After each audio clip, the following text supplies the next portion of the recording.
दिल टूट जावेगा मैं डरदा नहीं तू हो जा किसे होर दा होना नहीं एक बारी हथ साडा फड़ ले तू जानिया ए हथ ऐसा छड़ना नहीं तू आजा मेरे को ओ कुछ बोल ते बुआ खोल वे सजना आजा मेरे कोल ते कुछ बोल ते बुआ खोल वे सजना दुनिया दे रंग विच रंग गई है अपने पराये सर कर गई है. ولی من خودم دیدم که با تابش توی اتاق بود. حس میکنم که تو دختر من نیستی. اصلا شاید واقعا دخترم نیستی. دیگه به هم زنگ نزن. اعصابمو به هم میریزی. مامان شما داری چی میگی؟ وقتی نمیتونی هدفی که به خاطرش فرستادم و تو به نتیجه برسونی دیگه زنگ زدن چه فایده ای داره؟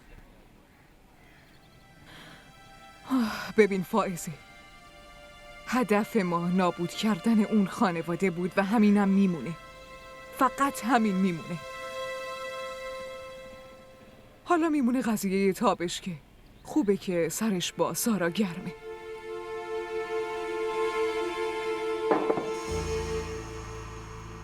دخترم فائزه؟ فائزه دخترم اومدم ازت تشکر کنم. از من؟ آره دخترم، خودت نمیدونی که چی کار کردی. مادر جان الان با دستای خودش به هم کیک داد. بگو دخترم، امروز هر چی که بخوای خودم بهت میدم. بگو. من هیچی نمیخوام. دخترم تو فکرشم نمیتونی بکنی که مامان جان بعد از این همه مدت با هم اینطوری حرف زده چقدر برام مهمه. بگو دخترم، حتما بگو. امروز انجامش میدم هر چی که تو بگی.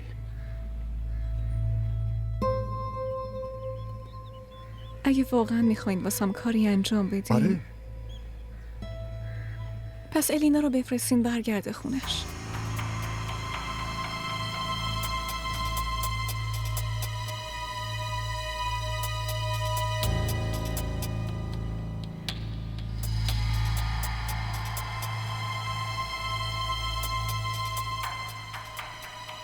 اون دختر تو اتاقتم اومد؟ این چطور ممکنه که دختری که تا دیروز باش حرفم نمیزدی تا توی اتاقت اومده؟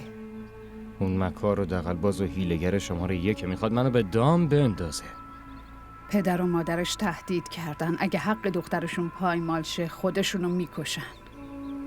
حق؟ چه حقی؟ دخترشون مگه چش شده ها؟ تو چی میخوای تابش که اونا کل محلشونو بریزن اینجا؟ همه ی محلشون هم جمع بشن نمیتونن اثبات کنن من خطایی کردم. تابش، من از اون آدما میترسم. اونا حتی تهدید کردن که سارا رو میکشن. خب به خاطر همه این حرفا چرا من باید باج بدم آخه؟ من میدونم که با میل خودت رفته بودی اونجا. این چه حرفیه که میزنی مامان؟ تو واقعا فکر کردی نفهمیدم که دوستش داری؟ تو عروسی الینا باهاش رقصیدی و اونقدرم ازش تعریف کردی. تعریف کردن از اون به این معنیه که من دوستش دارم ماما؟ بی خیال تو رو خودم، اون فقط دنبال پولمونه. باشه پس بهش بگو نمایشش رو تموم کنه، هر چقدر پول بخواد بهش میدم.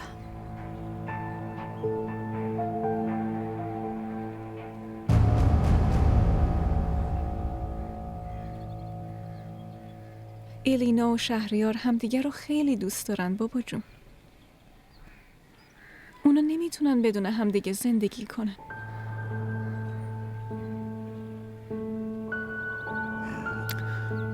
فائزه دخترم، من هیچی ازت مخفی نمیکنم.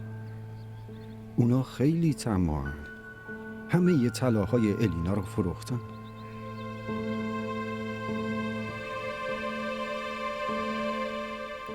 ولی این احتمال هم هست که طماع نیستن و فقط نیازمندن. شاید به اون پولا نیاز دارن. اگرم شما توی دلتون شکی دارین خب باید همه اینا رو قبلا متوجه می شدین دیگه. خب اونا همدیگر رو میخواستن. نمیتونستم جواب رد بدم. خب پس الینا رو بفرستین دیگه. پول که همیشه میاد و میره، پس بازم میاد.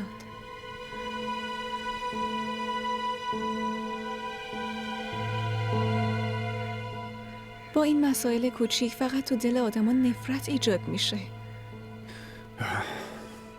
دخترم گفتنش خیلی راحته. آخه 5 کرول که رقم کمی نیست دخترم. من باید یکی از ملکامو بفروشم. اگه میتونیم فقط با فروختن یه چیزی زندگی الینا رو حفظ کنیم، پس هیچ اشکالی نداره.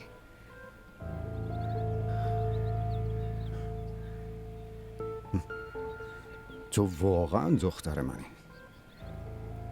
زنده باشی.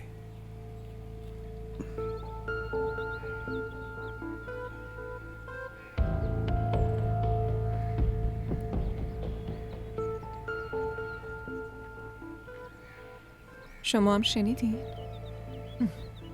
تو امروز ثابت کردی که واقعا دخترمی. آفرین بهت. همه این کارا رو واسه خوشحال کردن شما انجام دادم. ولی الان احساس کردم که انگار پدر خودم رو فریب دادم.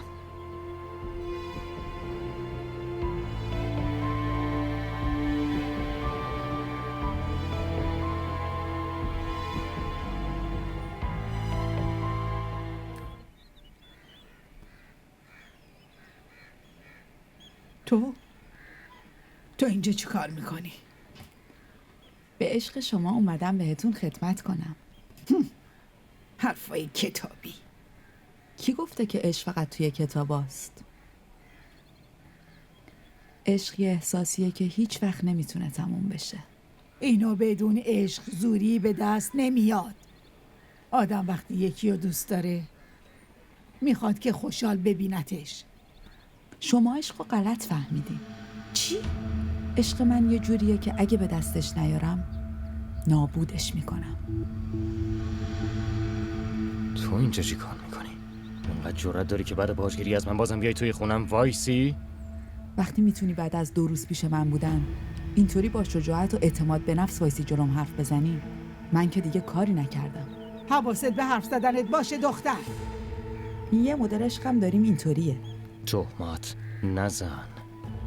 تهمت نیست، مدرک دارم ازت. یادت رفته پدر و مادرم اونجا بودن؟ دروغه، همش دروغه. این نمیتونه همچین کاری بکنه. شما هم فکر میکردین که پسرتون نمیتونه ولتون کنه بره، اما چقدر پول میخوای بگو؟ بگو. همین؟ شماها همش جواب همه چی رو با پول میدید. من هرگز پولی نمیگیرم. برای اینکه آبروم حفظ بشه حاضرم جونمم بدم، اما پولی نمیگیرم. ببینم تو از اینجا میری یا نه؟ آره از اینجا میرم، ولی یادت باشه اگه با پای خودت پیشم نیای همه محل برای عروسی میاد. من همینطوری ولت نمیکنم.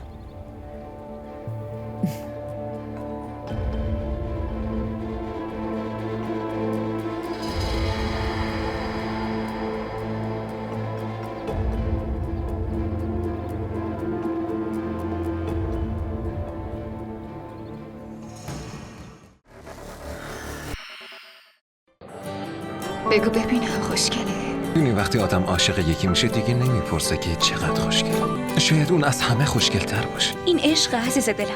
آب نیست که هر وقت تشنت شد بگی یه لیوان آب بده. برای آب باید هزینه‌شو داد، به همون قیمتی که تشنه‌های کربلا پرداخت کردن.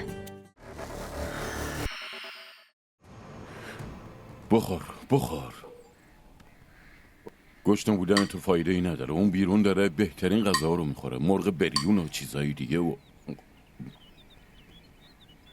منم خیلی وقت دارم بهش زنگ میزنم، به هم جواب نمیده. میشه تو باش حرف بزنی؟ وقتی جواب تو رو نمیده چطوری جواب منو بده؟ اصلا با من دعواش شده. اصلا غذا از گلوم پایین نمیره. اونم همینو میخواست دیگه. اینقدر که تو نگرانشی اون نگران تو هستش. داره واسه خودش راحت میچرخه. ولی یه بهونه میسازه و میاد. اون برای همیشه از این خونه رفته. تو چی فکر میکنی؟ خودش برمیگرده؟ بذار بیادش. به این چه بلایی سرش بیارم. دیگه واسه پول در آوردن نیازی به اون ندارم که نقشه دیگه ریختم.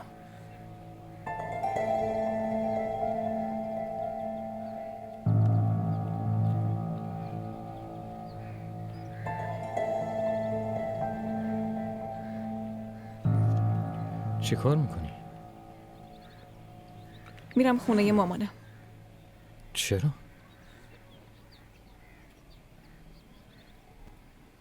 برای اینکه توی زندگیم آرامش میخوام تابش، واسه همین.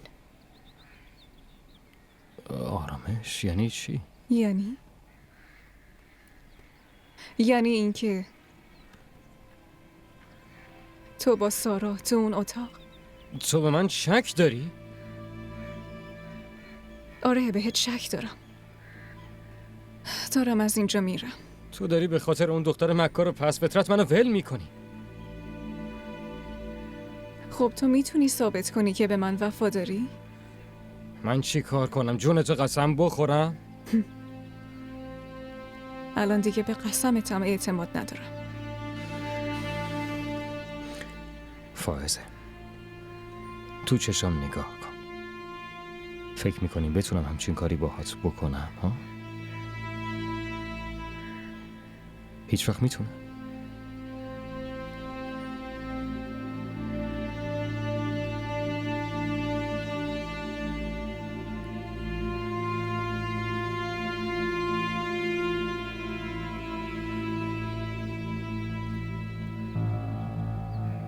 ببینم نازی چه خبرها از تو؟ با مسعود تماس گرفتی؟ بابا من میخوام بازم اینجا بمونم. با مسعود تو خونه هم نمیتونستم حرفی بزنم. اینجا دیگه چه حرفی باهاش دارم؟ درست نیست. بالاخره باید یه راه حلی باشه. زندگی که اینطوری نمیشه. اونا خودشون هم یه تلاشی بکنن.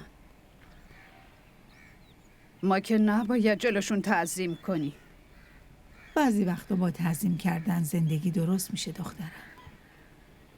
مادر بزرگ اگه همیشه تعظیم کنیم دیگه احترامی نداریم. اونا فکر میکنن بهشون نیاز داریم که تحملشون میکنیم. معلومه که نیاز داریم. باید هر جور که میتونیم رابطمون رو حفظ کنیم. اگه آدم هیچ وقت به رابطش اهمیت نده دیگه هر جایی زندگی میکنه. براش چه فرقی داره؟ شما فکر میکنین که من سعی نکردم رابطمو حفظ کنم؟ تو این همه سال هیچ وقت اومدم تو این خونه بمونم؟ نازی، مادر جان همچین منظوری نداشت. به خاطر خودت میگی. به خاطر من دارین میگین یا همتون دوست ندارین که اینجا بمونم؟ چی میگی؟ این چه حرفاییه که میزنی؟ من تا حالا شده که جلوتونو گرفته باشم؟ بعدم شماها بدون اجازه من نمیتونید از اینجا برید.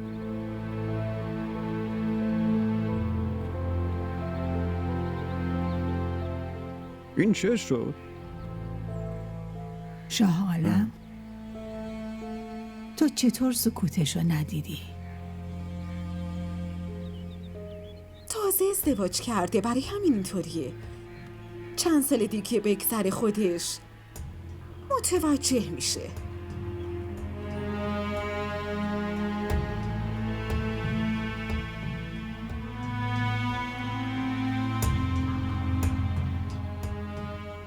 ولی من هنوز نمیفهمم که شما برای چی دارید انقدر اصرار میکنید به خاطر برگشت اون دختر؟ ببین مسعود، هیچ آدمی بدون عیب نیست. باید همدیگر رو درک کنید. اون که همیشه غرغر و بد اخلاق نیستش، ولی شرایط آدم رو اینطوری میکنه. شما کاملا اشتباه متوجه شدین. اون دختر از روز اول همینطوری بود. من قبول ندارم. اگه از روز اول اینطوری بود، آدمی مثل شما چطوری تحملش میکرد؟ شما مردی، میتونی کنار بیای، میتونی ازدواج دوم کنی. وایسین لطفاً صبر کنین. اگه حرف دیگه ای هست که میخواین بهم بزنین لطفا بگید، چون با این حرفایی که میزنیم فقط داریم وقت همو تلف میکنیم. من نمیخوام وقت شما رو هدر بدم اصلا. فقط میخوام اینو بهتون بگم که شما دوتا باید یکی بشید. شما قطعا دوستش دارید، نمیخواید که ترکش کنید. شما دارید اشتباه میکنید. اتفاقا تا همین الان چند بار میخواستم ترکش کنم. هیچ وقت فکرشو نکن. ببین مسعود، یه دختر خیلی اعتماد میکنه که خونش و خانوادش رو ول میکنه و میاد خونه یکی دیگه. پس اون بلایی که سر من آورده چی؟ اون اصلا به فکر من نیست. شما مردین، فطرت یه زن رو نمیفهمی. زن تو زندگی فقط یه بار عاشق میشه، بعدش هم زندگی اون مرد رو به باد میده. شما راست میگین، مردای خیلی زیادی هستن تو این دنیا که زن دوم میگیرن. فکر کنم منم باید همین کارو بکنم. اما مسعود، منظور من اصلا این نبود. حالا منظورتون هرچی که بود، من الان تصمیممو گرفتم. هم زن دوم میگیرم و هم مطمئنم ترکش میکنم. شما کجا دارید میرید؟ بشینید حرف بزنید. دیگه حرفی برای گفتن نمیمونه. میخواستید با هم یه قهوه بخوریم که خوردیم. میتونید حساب کنید.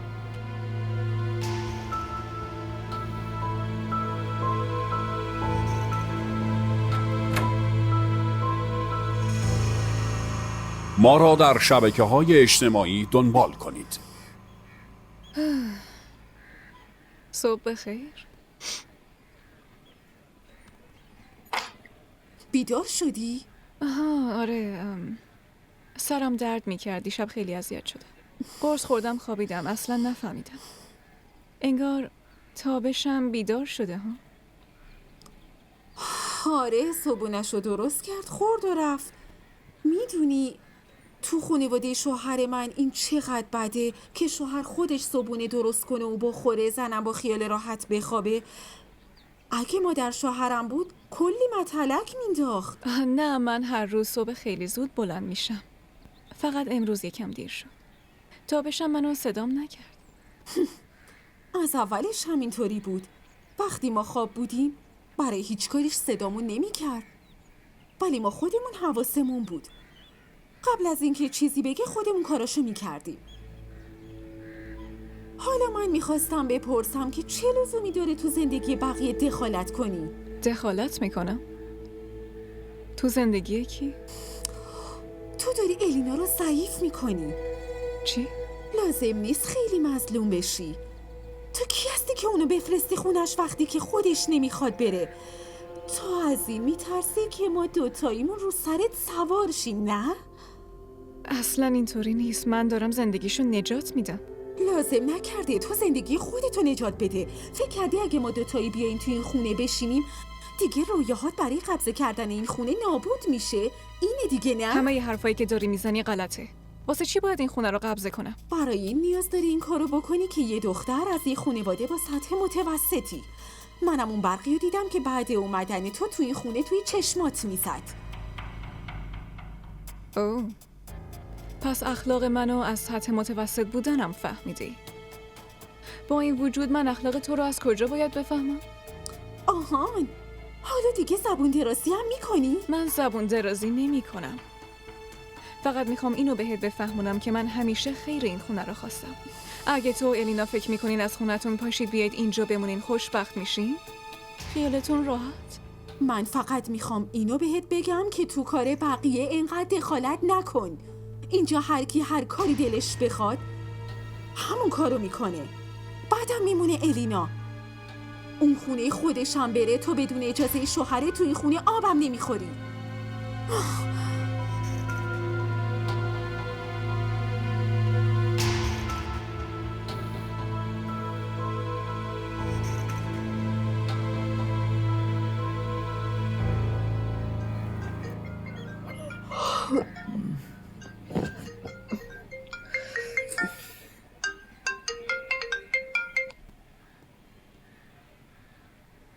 الو، هنوز تو خونه خوابیدی؟ بس چی کار کنم؟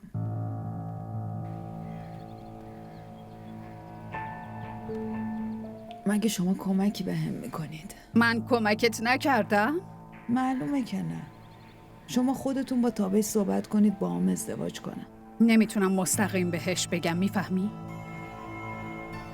بعدشم همیشه کمکت کردم. این یک کارو باید خودت بکنی. ولی اون حرف منو قبول نمیکنه. باج گرفتنم هم هیچ اثری روش نداشته. تو که هنوز کاری نکردی که میگی هیچ اثری نداره دختر. زود بیا اینجا. با اومدن من اونجا مشکل حل نمیشه. این دفعه یه فکر دیگه کردم. چه فکری کردی؟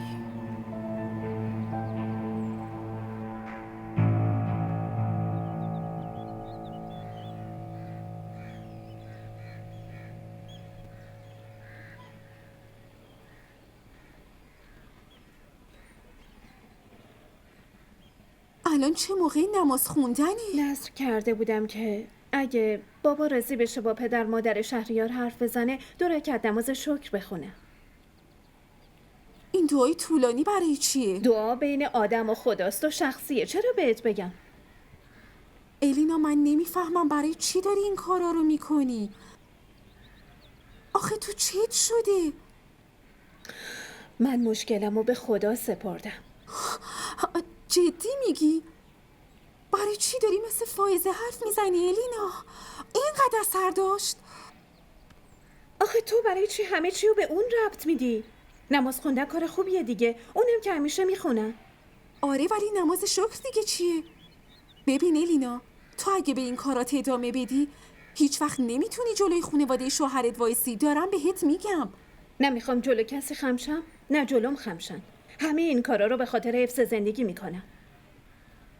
میخوام همه زندگیمو فقط با شهریار بگذرونم. میدونی چی حس میکنم؟ حس میکنم که انقدر تو خونه نشستی دیوونه شدی. داری فکرای بی خود میکنی بر اینکه کار دیگه ای نداری بکنی. حس میکنم باید بری بیرون، بری یکم بگردی. با من بیا. کجا بیام؟ بیا دیگه، من وقت ندارم. آخه کجا؟ بذار لباسامو عوض کنم. برو لباستو عوض کن. این دختر چه شده؟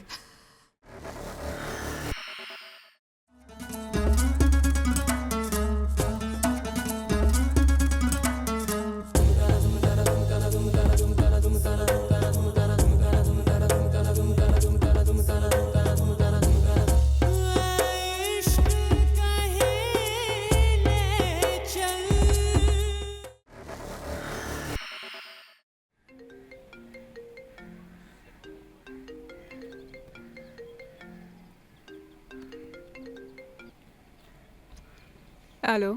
سلام عشق من. سارا جلوت وایساده نه؟ چه حرفایی میزنی عزیزم؟ اینقدر با ذوق بهت زنگ زدم، اینقدر با عشق شروع کردم، بعد تو... باشه، حالت چطوره؟ بهترم. ببین فائزه، اون داره سعی میکنه بینمون سوء تفاهم ایجاد بکنه. مگه بین من و تو جایی هم برای سوء تفاهم بود؟ جایی باشه یا نباشه، سوء تفاهم پیدا میشه. تو دیگه به هم اعتماد نداری، سوء تفاهم اومده جا باز کرده. اگه تو فرصتشو نمیدادی منم بهت شک نمیکردم. این چه حرفایی میزنی؟ لطفاً اینطوری نگو. من نمیتونم به جز تو به کس دیگه حتی فکر بکنم فائزه. شاید راه دیگه ای نیست که بتونم مطمئنت کنم عزیزم.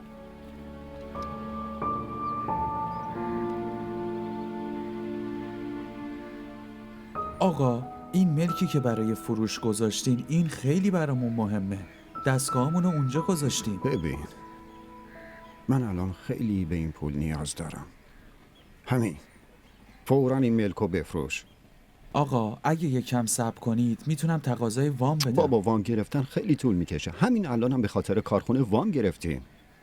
فقط در اولین فرصت ممکن سریع اینو بفروش بره. آها راستی، از این موضوع با کسی حرف نزنی ها. چشم آقا. برو.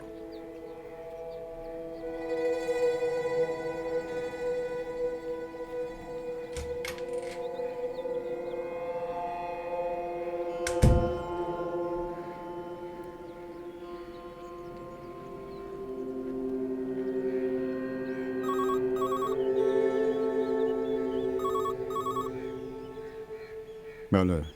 رئیس 2 نفر میخوان شما رو ببینن. کی؟ رئیس نمیدونم، میگن یه کار واجب دارن. بابا کیه؟ اسمشو بپرس. خیلی پرسیدم، فقط میگن باید با خودتون صحبت کنن. آره. رئیس قبولشون نه نکنم. نه نه نه نه نه. الو قربان، من باید یه مسئله خیلی مهمی رو بهتون بگم در مورد پسرتون. رئیس بله قربان، بیاین. بفرمایید. باشه ببین، کارم که تموم شه میام بریم بیرون. باشه؟ حرف عوض نکن تابش. تو 2 شب خونه نیومدی. من خودمم سارا رو با تو توی اون اتاق دیدم.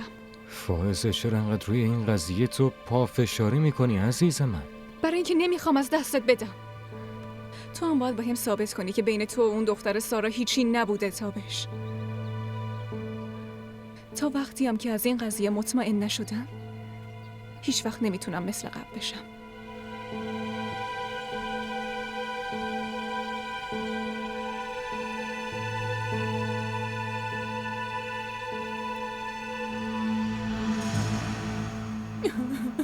بگید چی میخواید آخه؟ ببین قربان، ما آدمای خیلی فقیری هستیم. بعد ما به جز آبرو چیز دیگه ای نداریم. ببین، هر حرفی داری درست بزن. حوصله معماهاتم ندارم. من وقت ندارم. بگو. در اصل من پدر سارا هستم. این بدبختم مادرشه.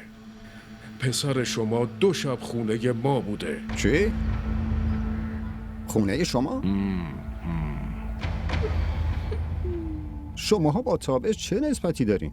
نه ما هیچ نسبتی با تابش نداریم، ولی سارا داره. سارا هم دخترمه.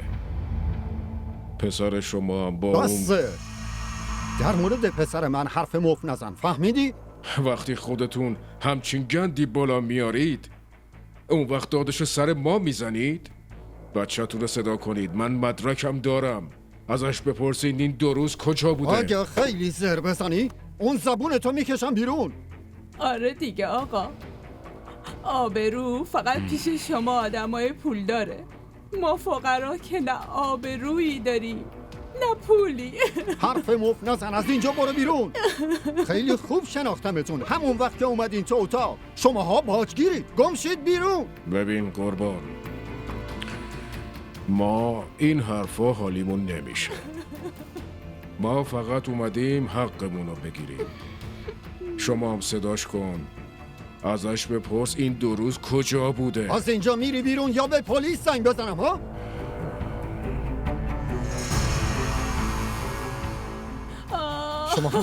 شماها اینجا هم اومدین؟ بریم بیرون. بیرون. دزد خودش اومد اینجا.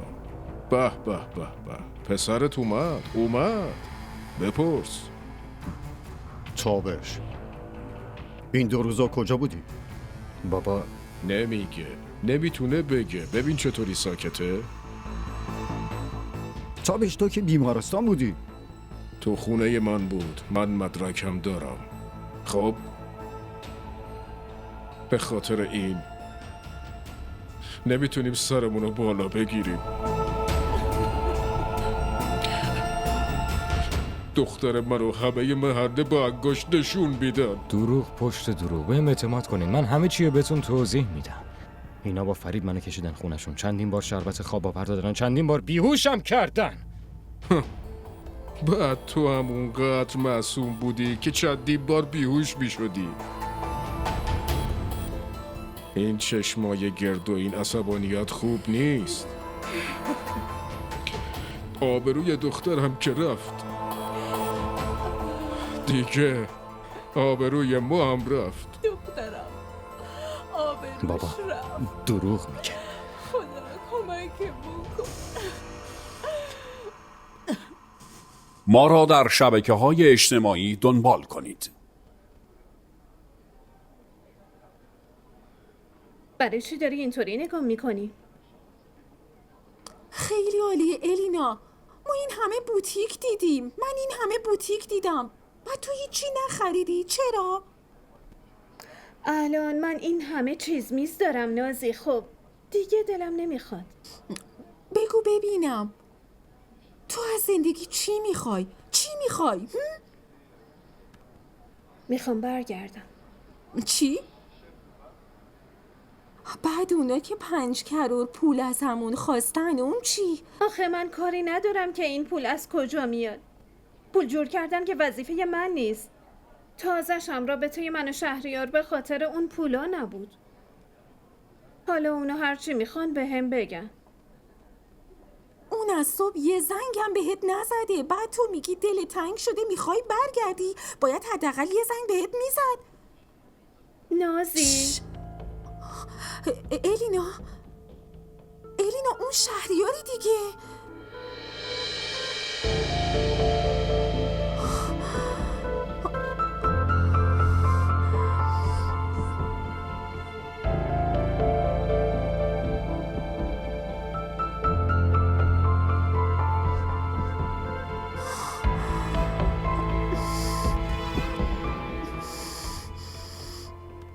برای چی به هم دروغ گفتی؟ تابش با تو هم میگم برای چی به هم دروغ گفتی؟ اونا منو بیهوش کرده بودن، چاره ای نداشتم. گوشیم پیش سارا بود. باشه، ولی وقتی اومدی خونه بازم به هم دروغ گفتی که تو به خاطر خانواده دوست بیمارستان بودی. دیدی؟ خودت دیدی دیگه. خوشحال شدی؟ من نمیفهمم آخه اینا یعنی چی؟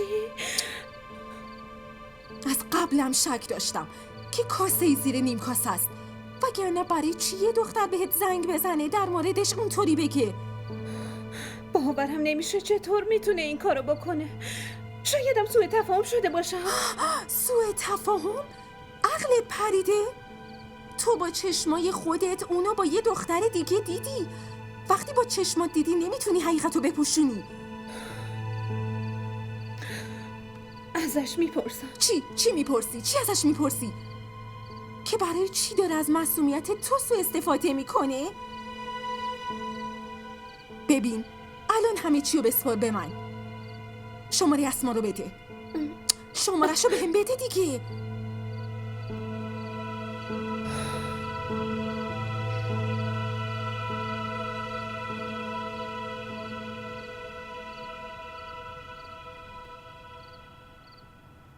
تو میدونستی تابش به هم دروغ گفته بود؟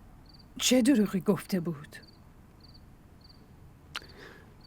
ظاهره من این حرفو نمیخواستم بهت بگم، ولی اگه تو هم مثل من میشنیدی ناراحت میشدی. فکر نمی کنم اصلا باورت میشد. بگو دیگه چی شده؟ تابش اون 2 روزو نرفته بود بیمارستان. خونه یه سارا بود. واقعا؟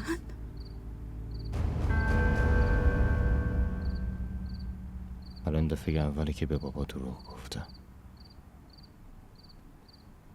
چه دروغی؟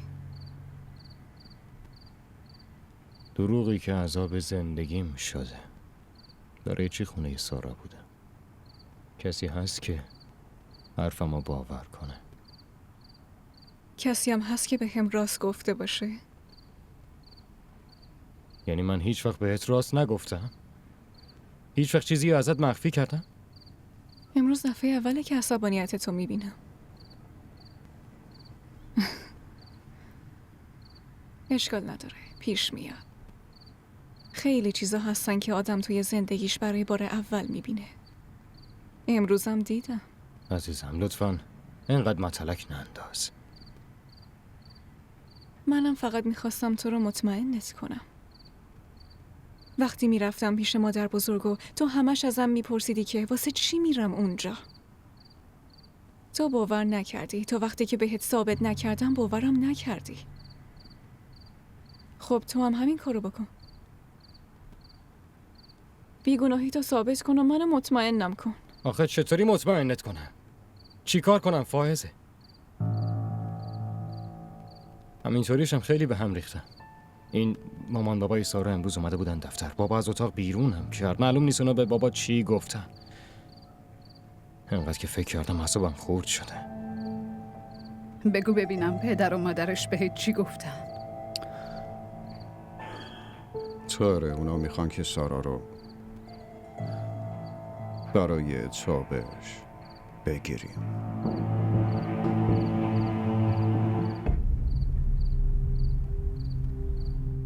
پسر من الانشم متأهله. ببین آقا، اگه قبول نکنی من دخترم و زنم ستاییمون زهر میخوریم. گفته باشم. خب زهر رو بخور و بمیر.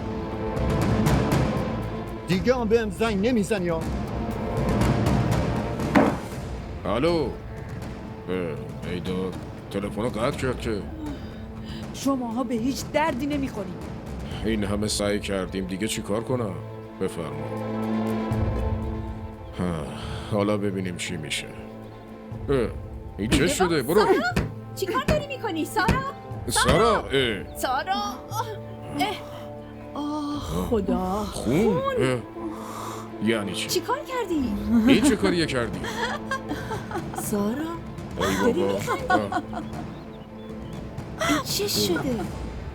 दिल टूट जावेगा मैं डरदा नहीं तू हो जा किसे होर दा होना नहीं एक बारी हाथ साडा फड़ ले तू जानिया ए हाथ ऐसा छड़ना नहीं तू आजा मेरे को ओ कुछ बोल ते पुआ गोल में सजना DDTV ارائه کننده بزرگترین سریال های درامای ترکی، کره‌ای، پاکستانی دوبله شده به فارسی می باشد. لطفاً سابسکرایب کنید و عضوی از خانواده ما شوید.